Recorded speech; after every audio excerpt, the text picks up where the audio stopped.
Selamat pagi teman-teman sekalian. Pagi Pak. Jadi hari ini kita melakukan kick-off untuk survei status gizi Indonesia. Yang berbeda dari SSGI sebelumnya adalah bahwa pengambilan data hari ini untuk tahun ini tidak eksklusif diselenggarakan oleh Kementerian Kesehatan saja, tetapi berkolaborasi dengan berbagai macam stakeholder, dengan BPJ, dengan BPS, dengan GRIN, dengan pihak swasta, dan sebagainya. Juga kita membutuhkan untuk bisa melaksanakan kegiatan SSGI 2024 dan mendapatkan data yang valid, maka kita juga mengharapkan keikutsertaan pemerintah daerah, pemangku kepentingan di daerah untuk bisa mengawal SSGI dan kualitas pengambilan data ini secara akurat. Kenapa ini penting? Karena data yang akurat, yang teliti, dan kita lakukan dengan bekerja dengan hati dan semangat akan menghasilkan kerangka yang konkret dan data yang valid untuk pengambilan keputusan kebijakan kita di masa yang datang. Survei ini tentu tidak lepas dari 4 masalah gizi di Indonesia. Yang pertama adalah stunting, wasting, underweight, dan obesitas.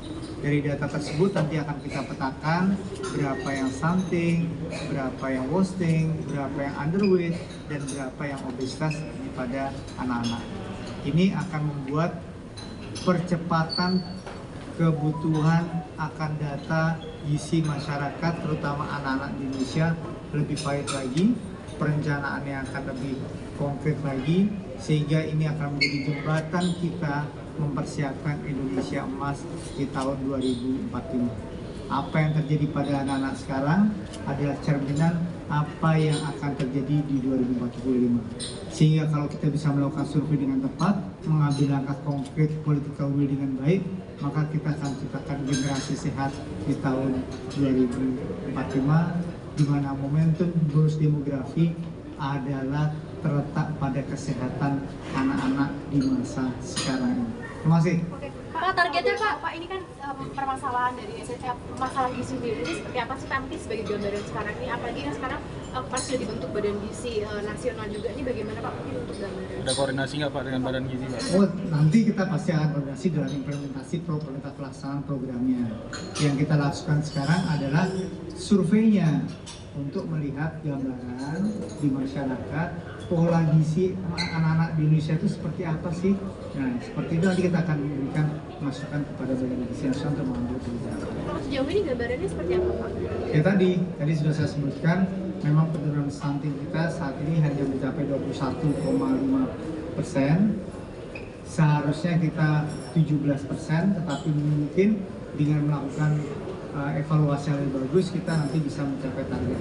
Target kita 14% di tahun 2025. Pak, berarti aksi konkretnya nanti sama Badan Gizi, Pak?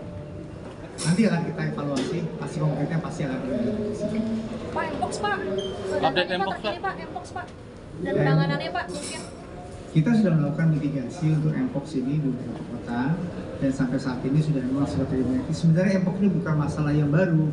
Beberapa tahun yang lalu, sejak tahun 2022 sudah teridentifikasi, dan saat ini yang sudah teridentifikasi positif baru 1 orang. Dan kita terus akan melakukan mitigasi Mpox ini, sehingga nanti kemarin kita sudah melakukan koordinasi untuk persiapan, kan ada pertemuan Asia Afrika nanti di Bali bulan September. Kita sudah melakukan langkah-langkah strategis untuk melakukan surveillance, penjagaan supaya Mpox ini tidak menjadi masalah baru bagi kesehatan Indonesia. Wilayah mana aja Pak Mpox ya Pak? Iya Pak, wilayah mana? Semua kita evaluasi. Ya. Oke. Terkait untuk pemadanan EPWGBM dan SKI kemarin kan ada rencana itu, terus sudah selesai. Sekarang update-nya seperti apa Pak? Nah, bisa.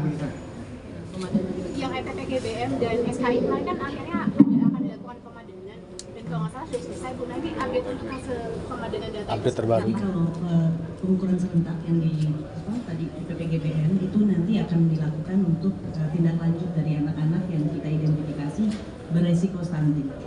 Begitu. Jadi kalau dari SKI ini kan survei ya. Sedangkan BPGBM itu data rutin atau data administrasi. Jadi tentu itu bersambung, tetapi purpose-nya berbeda, gitu, tapi berhubungan. Hasilnya seperti apa Bu? Kalau untuk yang BPGBM, apakah kan kemarin kan mau dilihat apakah memang presentasinya hampir sama dengan yang SKI atau seperti apa itu? Bagaimana? Kalau dari hasilnya memang kita sudah analisis, belum bisa dijadikan sandingan atau pengganti dari data survei SKI. Tetapi sebagai dapat tentunya dimanfaatkan sebagai basis database gitu ya. Demikian banyak anak-anak yang sudah diukur, ada 16 jutaan yang sudah diukur.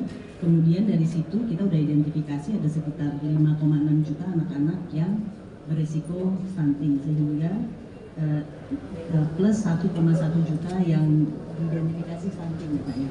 Sehingga tentu kita lihat ini pencegahannya yang menjadi sangat penting. Nanti ditambah lagi dengan data SSGI yang kita dapatkan melalui survei yang akan berjalan tahun ini. Nanti kita seperti tadi disampaikan oleh Kak Wamen akan menghasilkan apa-apa saja kebijakan-kebijakan yang baik. Ya, kalau 5,6 itu di angka yang penting, karena kalau sudah stunting akan lebih sulit untuk mengatasinya. Jadi melakukan identifikasi mereka anak-anak yang akan masuk ke stunting ini menjadi langkah strategis supaya mereka tidak masuk ke stunting. Karena begitu masuk ke stunting ini sangat sulit sekali untuk menarik mereka ke dalam status gizi normal. Ya, terima kasih. Pak, tentang PPDS, Pak. Pak. Pak, PPDS, Pak. Tentang PPDS, Pak, sedikit, Pak.